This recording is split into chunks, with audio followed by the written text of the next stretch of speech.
morning, and thank you for joining us for today's Market Outlook.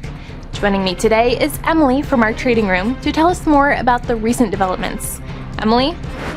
The Japanese yen and euro weakened against the dollar on fiscal and political stability concerns after Japan's ruling Liberal Democratic Party elected a new leader and France's new government quit. Gold surged to an all-time high above $3,900 per ounce, buoyed by growing expectations of a Federal Reserve rate cut this month, as well as economic and political uncertainty in the US, France and Japan. Wall Street stocks mostly advanced to start the week, as artificial intelligence-related deal-making boosted investor sentiment, even as the US government shutdown extended through its sixth day.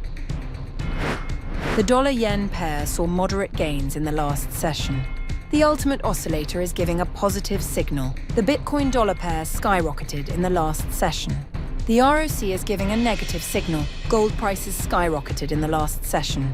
The Williams indicator is in overbought territory. Crude oil prices edged higher in the last session. The ROC is giving a positive signal. The economic calendar for the upcoming days promises to be busy and full of crucial updates. From high to moderate importance, these data points will play a role in influencing trading sentiment and guiding market forecasts. Traders and investors should remain vigilant as these data points approach. Being prepared for possible market reactions will be vital to navigating the financial landscape effectively. We hope that you've enjoyed our Tuesday's financial report. On behalf of all of us here, we wish you a productive trading day.